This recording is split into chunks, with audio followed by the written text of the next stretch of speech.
매출 뭐 10억 이상 하시는 분들은 다 이 유입 이퀄 매출 규모라는 이 공식을 너무 잘 알고 계세요. 우리가 1등 하는 업체라고 하면 대표님 뭘 떠올리시죠? 지표가 여러 가지가 있겠지만 가장 많이 떠올리는 게 회사 규모 아닌가요? 규모? 큰 회사는 잘 되는 회사라는 우리가 인식이 있잖아요. 자, 그럼 회사가 규모를 키우기 위해서는 뭘 키워야 될까요? 매출이죠, 매출. 투자받는 경우도 있지만 드물잖아요. 보편적인 관점에서 보면은 결국은 매출이 큰 회사가 그 카테고리 안에서 탑을 찍고 있다는 거죠. 뭐. 그럼 이 매출의 규모를 키우려면 우리가 뭘 해야 될까요? 제일 중요한 거예요. 유입이에요, 유입. 대표님이 만약에 가게를 하나 차렸다고 가정을 해볼게요. 물론 뭐 대표님께서 뭐 메뉴도 진짜 열심히 개발하실 거고 인테리어도 진짜 삐까뻔쩍하게 하실 거고 다 하실 거잖아요. 그렇게 이제 준비 다 끝냈어. 자, 이제 장사 시작! 하면은 막 매출이 막 포스기에 막 꽂히나요? 아니잖아요. 뭐가 있어야 되죠? 유입. 손님들이 가게 들어와야 뭐 결제를 하든 말든 할 거 아니에요. 그잖아요. 우리도 막 지나가다가 가게 손님 많은 거 보면은 와, 저 가게 장사 잘 된다 막 이러잖아요. 그러니까 온라인 쇼핑몰도 마찬가지예요. 좋은 제품 진짜 잘 만드셨고 썸네일 진짜 예쁘게 잘 찍으실 거잖아요. 리뷰도 잘 쌓아 놓으실 거고 그 다음에 제일 중요한 거 상세 페이지도 잘 해 놓으실 거고 뭐 이런 거 다 준비해서 딱 깔아놔도 결국은 스토어에 사람들이 들어와서 대표님이 작업해 놓으신 거 이거 못 보면은 매출로 이어지지를 않는다는 거예요. 이게 없으면 매출이 안 나온다는 거예요. 저희 회사에서 이제 대행해드리고 있는 매출 수억 원대에서 월 매출 뭐 10억 이상 하시는 그런 이제 대형 이제 쇼핑몰 운영하시는 분들은 다 이 유입 이퀄 매출 규모라는 이 공식을 너무 잘 알고 계세요. 우리가 이제 소위 4대 매체라고 불리는 자, 네이버. 실제로 네이버 GFA라는 이제 퍼포먼스 매체에 들어가서 아무것도 타겟팅 하지 않은 상태, 즉 논타겟인 상태로 광고를 도달시킬 수 있는 사람 숫자가 떠요. 5천만 명한테 광고를 보여줄 수가 있다고. 다음은 메타, 인스타그램. 월에 인스타 쓰는 사람 몇 명? 2천에서 한 3천만 정도 쓸 거예요. 그 다음에 우리 4대 매체 또 뭐 있죠? 구글 있죠. 유튜브. 보통 요즘 유튜브 광고 많이 하니까. 월에 대한민국 인구 중에서 유튜브 보는 사람 몇 명? 제가 봤을 때는 한 4천에서 한 5천만 명 정도 볼 거예요. 그죠? 그 다음에 카카오 모먼트라고 하는 이제 4대 매체 중에 하나의 이제 광고인데 카카오 쓰는 사람 대한민국에 몇 명? 5천만이다. 그러니까 우리는 요 숫자들을 뭐라고 부르죠? 대표님 뭐라고 부르죠? 그쵸, 모수라고 부르잖아요. 모수. 이 퍼포먼스 마케팅으로 전략만 진짜 잘 짜면 전 국민이 내 스토어에 한 번씩은 들어오게끔 만들 수가 있다는 거예요. 그 말이잖아요. 이 외에 스토어에 유입을 많이 만들 수 있는 광고가 우리 뭐가 있을까요?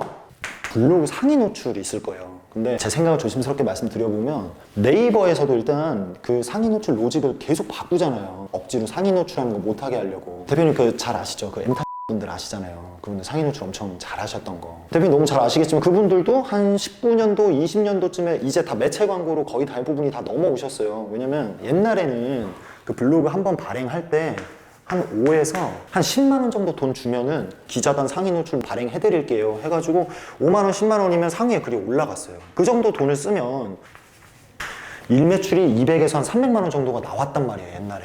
그러니까 이거 로아스로 치면은 몇 퍼센트죠? 2000%에서 3000% 되잖아요. 그쵸?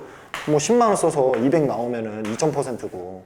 근데 이게 이제는 5만 원, 10만 원이 아니라 요즘에는 한 번 발행할 때 50만 원, 100만 원 이제 이렇게 돼버리는 거예요. 이 10만 원에 여기 이제 공이 하나 더 붙어버리는 거죠. 그래서 100만 원인데 매출 200만 원 하면 몇 퍼센트예요? 로아스 2000%에서 200% 돼버리죠?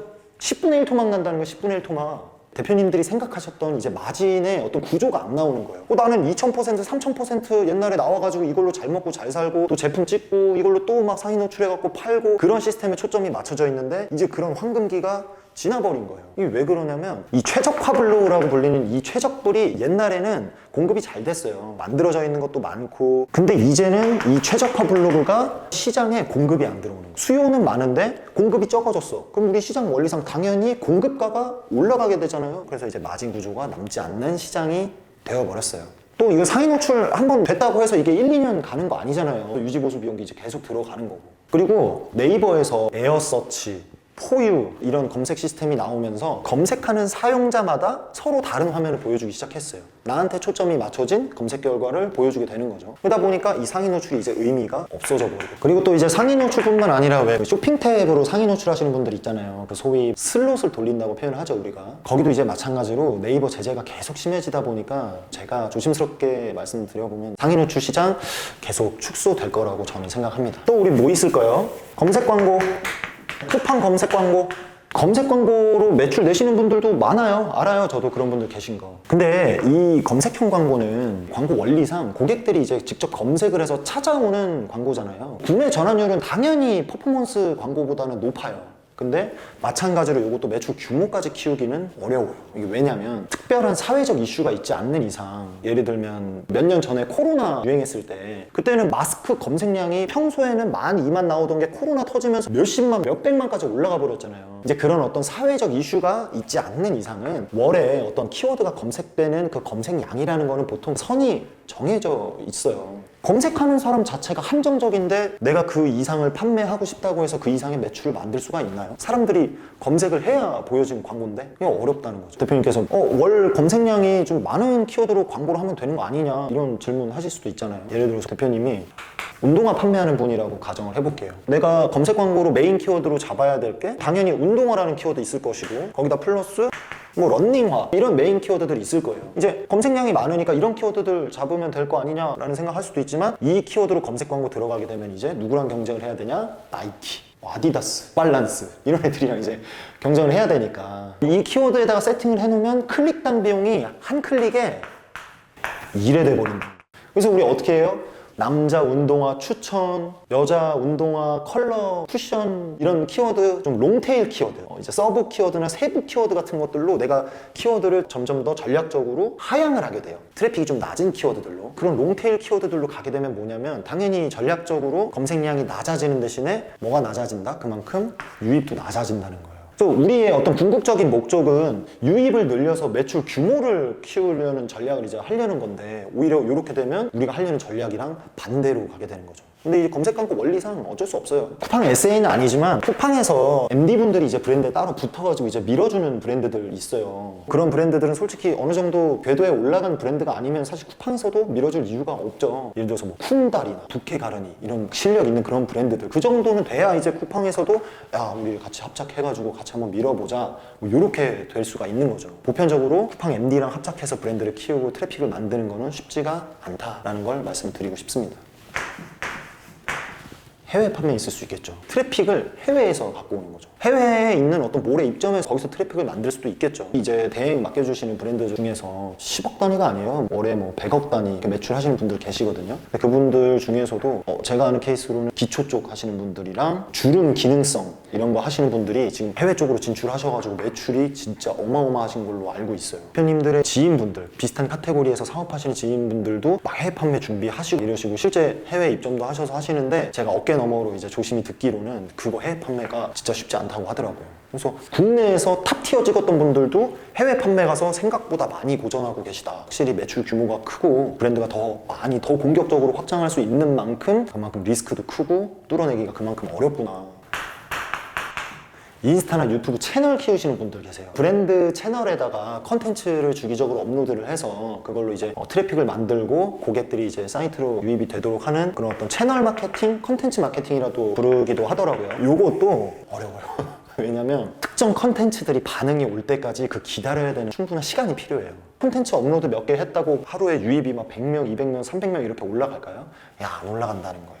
이 고객들이 진짜로 어떤 인사이트를 느껴서 이거 콘텐츠 진짜 괜찮네, 이 브랜드 나한테 확실한 솔루션을 주네, 그런 것들이 확실하게 전해진 컨텐츠가 빵빵 터지기 전까지는 이거 진짜 장기적인 관점으로 보셔야 돼요. 브랜드 채널 키우는 것도 진짜 쉬운 일이 아니다. 솔직히 저도 매출 억 단위 하시는 분들 중에 이 채널 컨텐츠로 트래픽, 유입 만드시는 분들 죄송스럽게도 저는 못 봤어요. 드릴 정보가 없습니다. 결국 이제 제가 드리고 싶은 말씀은, 이 매출 높은 쇼핑몰들은 객단가 높은 상품으로 막 판매해가지고 마진 많이 남기고 그런 브랜드들이 아니에요. 마진은 그에 비해서 조금 떨어져도 진짜 많은 사람들한테 내 제품을 많이 판매할 수 있는 채널에만 쭉 집중해서 퍼포먼스 마케팅을 하고 계시다는 거예요. 그렇게 되면 이제 당연히 수익도 어느 정도 남기면서 또 광고 노출량이 많아지니까 또 시장 내에서 브랜드 인지도도 또 확장이 되는 거예요. 브랜드 인지도가 확장이 되면 대표님, 이거 어떤 현상이 발생하냐면 광고를 보고 사람들이 들어와가지고 바로 구매하는 직접 전환이라는 게 있잖아요. 이 직접 전환이 노출량이 많아지고 인지도가 막 늘어나면 늘어날수록 이 직접 전환이 떨어져요. 이게 왜 그러냐면 광고를 보고 클릭을 했는데 이 들어온 사람들의 비중이 이제 내 브랜드의 코어 타겟에서 이제 점점 벗어나는 거예요. 내 브랜드를 처음 들어본 사람들이 코어에 많이 유입이 되는 거죠. 그러다 보면은 한 번에 안 사요. 나가가지고 이제 블로그도 좀 뒤져보고 한번 안 사야지 했다가 주변에 쓰는 사람들 보고 나도 그 광고 봤었는데 그거 한번 써볼까? 이런 식으로 해가지고 광고를 클릭해서 이제 바로 구매하는 게 아니라 이탈했다가 재검색해서 들어와가지고 구매하는 간접 전환의 비중이 올라가게 되는 거예요. 마케팅 용어로서 이제 얘기를 하자면 직접 전환 뭐죠? 로아스는 노출량이 많아지면 많아질수록 점점 떨어진다. 근데 반면에 간접 전환이 많이 늘어나, 즉 광고를 통하지 않고도 구매하는 사람들이 많이 늘어난다. 지표를 어떻게 보냐, 그런 브랜드들은 로아스가 아니라 ROI 지표로서 내가 한 달에 내 브랜드에 얼마를 총 투자를 해서 얼마만큼의 매출을 발생시켰냐, 그 개념으로 접근하게 되는 거예요. 이 ROI가 계속해서 올라가는 거죠. 이게 대표님께서 진짜 좋은 제품을 연구해서 열심히 만드셨잖아요. 그러면 이제 저는 무조건 이 제품을 퍼포먼스 마케팅 안에 녹여서 어떻게든 풀어낼 수 있는 그 방법에만 초 집중을 해보라는 말씀을 드리고 싶은 거예요. 그래서 이 퍼포먼스 마케팅 진행할 때 반드시 체크해야 될 그 사항들에 대해서 제가 정리를 한번 쭉 지금부터 진행을 해드릴게요.